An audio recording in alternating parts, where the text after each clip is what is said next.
warahmatullahi wabarakatuh. Saya akan memulai dengan sesi perkenalan dan kontrak belajar. Kenalan tentang setidaknya nama saja, lalu kemudian kenalan dengan materi apa, sebagian sudah disampaikan oleh Mbak Alisa.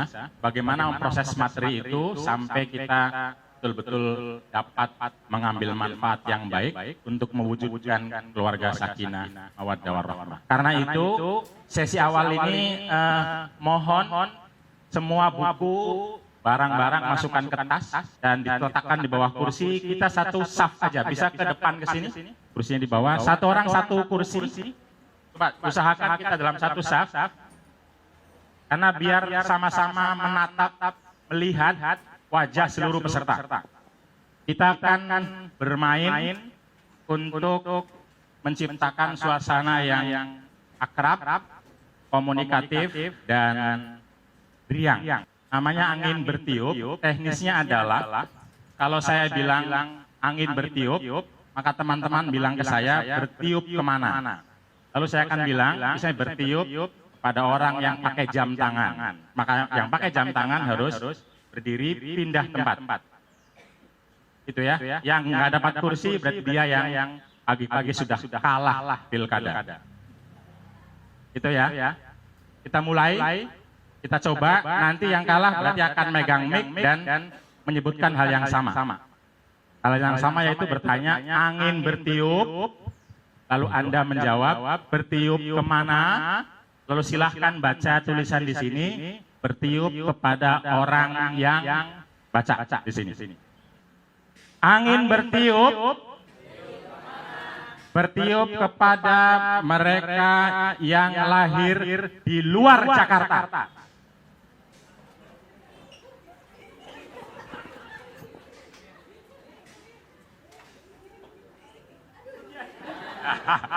Silahkan sama seperti itu dan bacakan.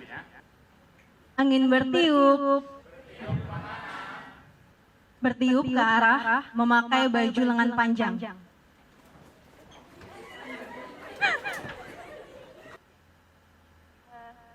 Angin bertiup, namanya berawal huruf konsonan. Namanya siapa?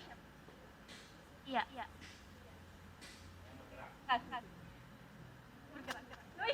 Yopi. Fakih. Silahkan, mari kita dengar dulu kesaksiannya. Apa yang dirasakan ketika kalah 2 kali ya? Apa yang dirasakan? Malu.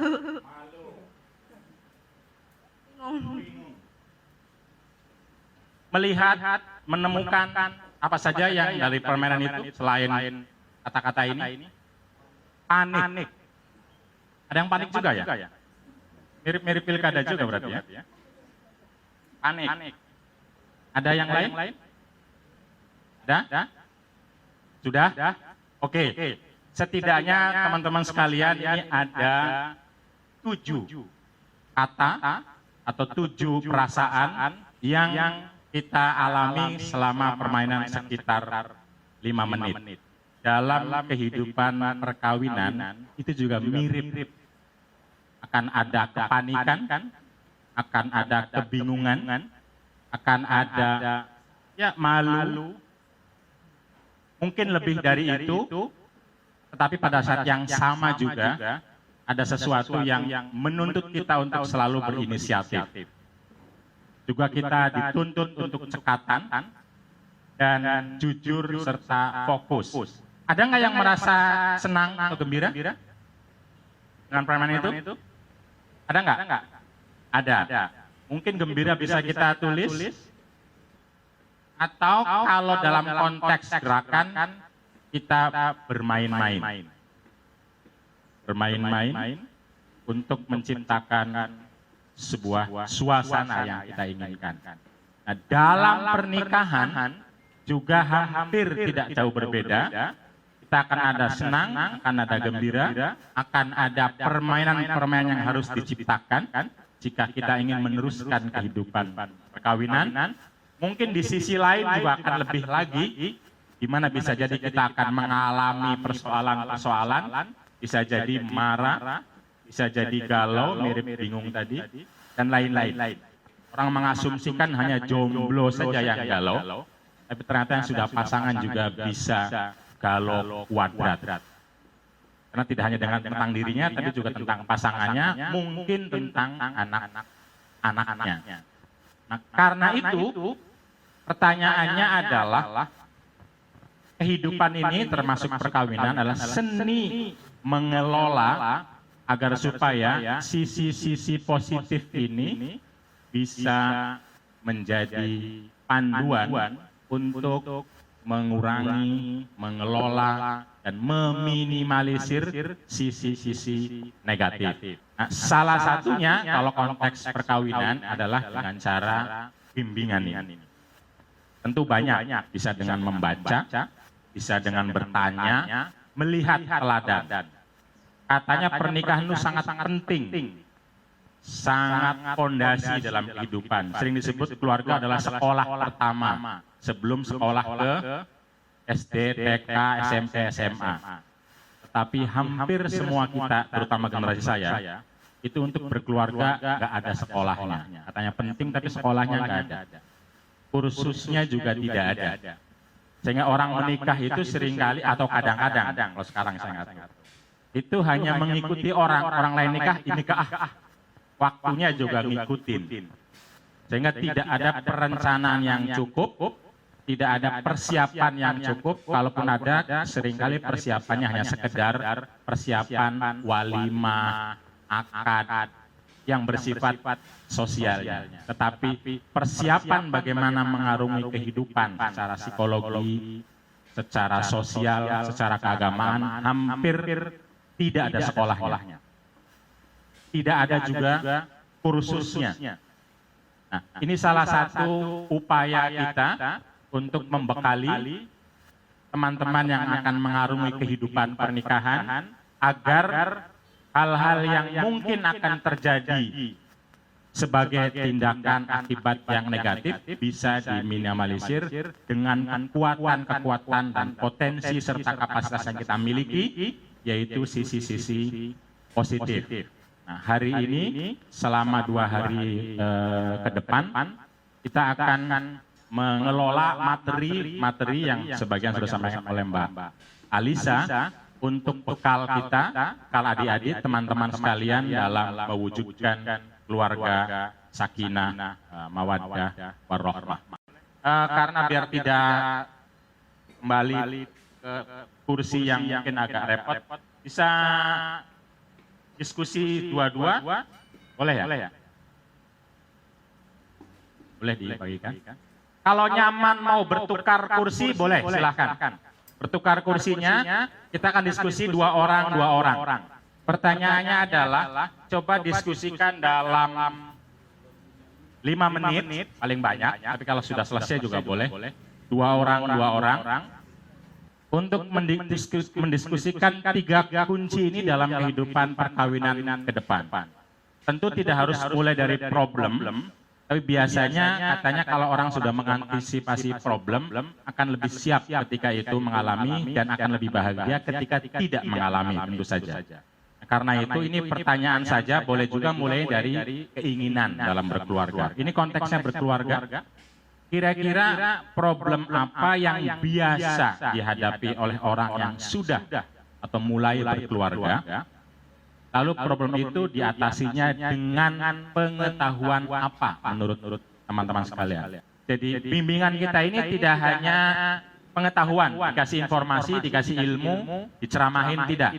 Tapi juga keterampilan. Misalnya bagaimana berkomunikasi yang efektif antara suami istri, misalnya. Nah, sekarang coba identifikasi dalam 5 menit, kira-kira problem apa sih yang mungkin atau sudah dihadapi oleh sebuah keluarga yang baru mulai, mungkin 5 tahun, lalu untuk mengatasi atau untuk melampaui problem itu, kira-kira kita perlu pengetahuan apa, atau perlu materi apa, dan perlu keterampilan seperti apa. Silahkan. Problem keluarga atau bahkan secara umum, boleh yang baru menikah, boleh yang sudah lama, itu kira-kira apa sih biasanya problemnya, lalu harus diatasi dengan pengetahuan seperti apa, atau keterampilan apa. Ini sebenarnya tujuannya nanti untuk meminta kita kepada fasilitator untuk mengadakan pengetahuan dan keterampilan itu. Coba pikirkan apa yang mungkin jadi materi selama 2 hari ke depan. Itu tolong mengidentifikasi dalam kehidupan keluarga, itu biasanya apa sih problem yang dihadapi. Lalu untuk mengatasi problem itu kita perlu pengetahuan apa, maksudnya materi. Nah, di samping pengetahuan dan ilmu, tentu kita perlu keterampilan. Keterampilan itu kemampuannya, bukan pengetahuannya. Kemampuan melakukan apa. Oke, kita akan mulai 1 menit lagi, nggak apa-apa yang belum selesai juga. Nanti akan bersambung saja satu persatu untuk belajar bersama. Kita mulai ya. Oke, siapa yang menjadi relawan pertama? Apa problem yang biasa dihadapi sebuah keluarga, lalu perlu materi apa dan keterampilan apa? Siapa duluan? Problemnya keuangan, materinya bagaimana memanage keuangan, keterampilannya keahlian mengelola. Problemnya komunikasi, kadang kita saling tidak mengerti maksud pasangan masing-masing, jadi bisa menimbulkan konflik. Cara berkomunikasi Berkomunikasi antar suami istri ya. Keterampilannya keahlian berkomunikasi. Ada yang punya usulan atau pandangan sama? Berapa orang? Hampir semua. Ada yang enggak kok. Sudah hebat komunikasinya. 1, 2, 3, 4, 5, 6, 7, 8, 9, 10, 11, 12, oh jadi ngacung, 13, 14 pasang. Lebih banyak masalah keuangan. Yang lain, ada yang lain selain 2 hal itu? Oke, jadi ada kebiasaan-kebiasaan yang waktu pacaran disembunyikan. Gitu, begitu menikah, oh begini toh, tahu semua. Itu istilahnya dinamika kali ya, karena ragam, karena banyak, gak sempat untuk ngasih tahu semua, kan waktunya gak cukup kasih tahu semua itu. Untuk sementara kan kasih tahu yang enaknya dulu. Berikutnya mari kita diskusi lebih lanjut kira-kira. Ada dinamika dalam keluarga yang seringkali pasangan tidak siap.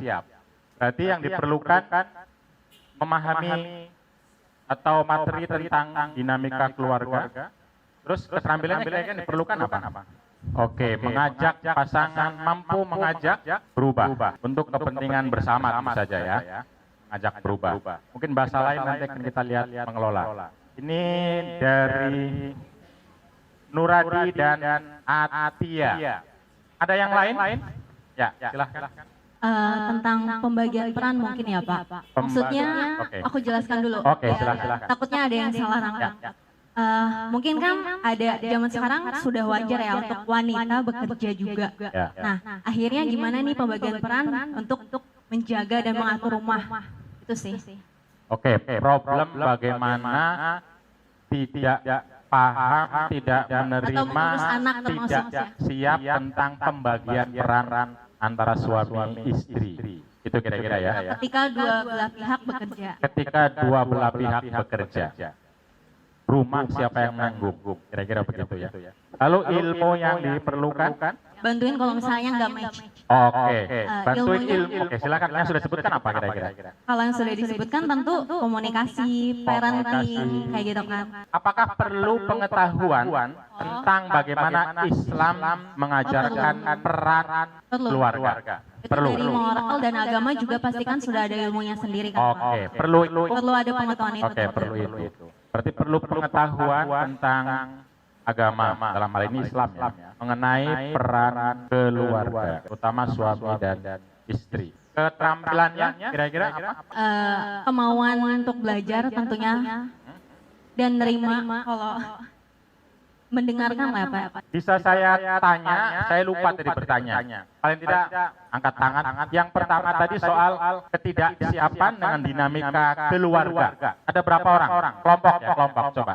Ada berapa orang yang punya pandangan yang sama bahwa orang atau pasangan seringkali tidak siap dengan dinamika, lalu tidak mampu mengelolanya dengan baik. Ada berapa orang? 1, 2. Dinamika keluarga, 3, 4, sama 5 yang usul. Lalu soal pembagian peran dalam keluarga yang kadang tidak siap atau tidak tahu, termasuk dalam informasi mengenai agama, bagaimana sih agama mengatur hak dan kewajiban, serta peran suami istri yang memungkinkan terjadinya atau munculnya sakinah mawaddah rahmah. 1, ada yang lain? Oke, selain soal keuangan, soal komunikasi, soal dinamika keluarga, soal pembagian peran dan fondasi dalam agama, ada yang lain? Problem perbedaan budaya dengan keluarga besar, Pak. Oh, keluarga besar ya. Jadi saya lihat kan kita dari pernikahan itu nggak cuma menyatukan dua insan, tapi menyatukan dua buah keluarga besar. Nah, kadang di situ juga antara saya dengan mertua di masa akan datang pasti ada yang nggak cocok gitu. Nah, kayak gitu, Pak. Oke. Kira-kira materinya apa namanya? Apakah kita bisa disebut namanya mengelola perbedaan atau mengelola konflik? Ya, Manajemen konflik itu ya. Karena perbedaan seringkali melahirkan konflik. Padahal bisa jadi seharusnya perbedaan melahirkan kekuatan untuk berbagi peran. Tapi nyatanya perbedaan dijadikan alasan untuk konflik. Mungkin kita sebut mengelola perbedaan dan konflik. Bisa yang bersifat personal, seperti yang disebutkan soal dinamika tadi. Bisa juga keluarga, mungkin juga sosial, ekonomi, strata, nanti belum lagi termasuk diantaranya pilihan nyekolahkan anak mana. Ya, dan bias. Ya. Emosi, Pak. Emosi. Maksudnya? Iya, kan kadang-kadang emosi itu sering muncul, Pak. Misalnya kalau lagi capek atau lagi sudah ngantuk atau lapar gitu, Pak. Nah, itu kan sering kali muncul emosi gitu atau sifatnya kemudian gitu. Jadi kalau emosi itu untuk materinya mungkin kita butuh psikologi, Pak. Psikologi. Emosi nanti salah satu bagian yang akan mempengaruhi kita dalam mengelola dinamika keluarga dengan berbagai problem, harapan, keinginan, dan tantangannya itu ya. Tetapi isu di keluarga selain keuangan, emosi, perbedaan budaya, ada nggak isu tentang anak? Itu kedua orang tua berbeda, lalu problem dan lain-lain. Ada ya? Kira-kira apa yang sudah disampaikan oleh teman-teman dalam diskusi kelompok tadi, itu sesungguhnya sudah sedikit banyak disiapkan. Nah, tinggal tolong dipastikan kalau sekarang ada angan-angan ditulis. Angan-angan itu, kebutuhan itu, kalau tidak ada dalam materi, angkat tangan, minta. Jadi kita sekarang lagi mulai sampai jam tentang perkenalan sedikit tentang materi dan kontrak belajar. Nanti kita lakukan kontrak belajar. Berikutnya adalah bagaimana sih kita membangun fondasi keluarga sehingga peran-peran itu sudah bisa dipahami sejak awal. Bahwa kita akan berbagi peran, tidak mungkin akan satu orang melakukan satu peran saja, yang lain tidak melakukan apa-apa. Harus berbagi, tapi dengan konteks pemahaman keislaman. Jadi ini sudah muncul harapan yang tadi disampaikan. Lalu sesi siangnya ada 2. Bagaimana mengelola dinamika pernikahan. Dinamika itu tantangan, harapan, komunikasi masuk di situ. Perbedaan akan masuk di situ. Bahwa dalam pernikahan itu tidak semuanya senang, tidak semuanya sengsara. Bagaimana mengelolanya itu? Istilahnya Gusmus itu bojomu iku menuso. Bukan malaikat yang benar terus, bukan setan yang salah terus. Ada benarnya, ada salahnya. Kadang-kadang problemnya kita pengen pasangan kita benar terus, tapi membiarkan kita yang salah terus. Nah, ini yang perlu dikelola dinamika pernikahan. Berikutnya adalah kebutuhan itu bagaimana sih mengelolanya? Salah satunya keuangan. Cuma kebutuhan keluarga nanti tidak hanya keuangan. Yang terpikir biasanya keuangan dulu. Itu bagaimana sih kalau kurang, kalau lebih, kalau banyak, kalau tidak ada, dan lain-lain. Jadi bukan mencari pekerjaannya, karena kita nggak cukup bicara, mungkin nggak bisa malah. Pastor mencari pekerjaan untuk Anda, nggak bisa. Tetapi kalau ada dan tidak ada, bagaimana mengelolanya agar kesepakatan untuk menjadi keluarga sakinah tetap berjalan. Hari kedua diharapkan sudah hadir lagi tepat waktu jam 8, biar kita bisa memulai dengan sesi baru, yaitu tentang kesehatan keluarga. Menurut kami ini penting sekali, karena biasanya calon pengantin itu tidak atau jarang berpikir tentang kesehatannya, baik yang laki-laki maupun yang perempuan. Terutama yang laki-laki dalam memandang atau melihat tubuh kesehatan perempuan. Karena kesehatan ini akan menjadi tumpuan awal untuk mengelola kebutuhan, keinginan, harapan berkeluarga. Termasuk dalam hal ini, sesi berikutnya soal anak-anak. Dari kesehatan itulah baru kita berpikir bagaimana punya generasi yang berkualitas, anak yang sehat, cerdas, dan mampu menjadi bagian utama dalam keluarga sakinah. Jadi kesehatan keluarga, kemudian mencetak generasi berkualitas, dan terakhir adalah bagaimana kalau dalam kehidupan nyata kita ternyata banyak sekali perbedaan yang kadang-kadang menjadi konflik, menjadi persoalan, tidak ada titik temu.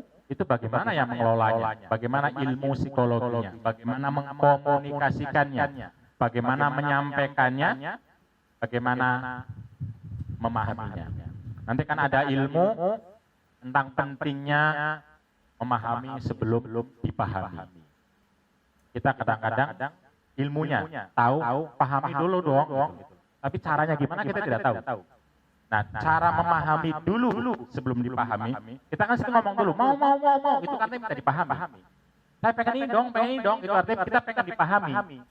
Tapi bagaimana memahami dengan pasangannya, kadang kita nggak tahu caranya. Pengennya pasangan kita paham sendiri apa yang kita inginkan, tanpa ngomong, saya pengen bunga, saya pengen hadiah, saya pengen dibikinkan teh. Itu nggak ngomong pengennya, nggak usah ngomong. Begitu masuk rumah, seperti dalam film-film sci-fi itu. Padahal kita tahu, seperti kita bilang tadi, suami istri kita bukan dukun, bukan paranormal. Sampaikan apa yang diinginkan. Nah, ada ilmunya nanti dan juga ada keterampilannya. Teman-teman sekalian kan dilatih oleh Mbak Alisa bagaimana cara menyampaikan sesuatu sehingga pasangan itu lalu paham apa yang engkau atau kamu inginkan. Jadi bukan diem aja senyum, harus ngerti dong, saya udah senyum, mau apa sih senyum itu? Kan nggak tahu kadang-kadang. Nah, itu ada bagaimana mengelola konflik dan tantangan berkeluarga. Kira-kira itu sebagian besar materi 2 hari ini. Terakhir akan ditutup tentang evaluasi, yaitu post test. Pretestnya sudah ada. Oke, dari jadwal ini, rancangan jadwal ini ada pertanyaan atau ada keinginan tambahan materi tertentu? Silahkan.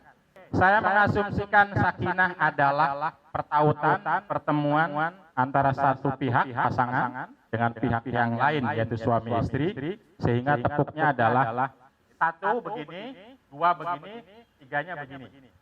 Jadi kalau tepuk sakinah,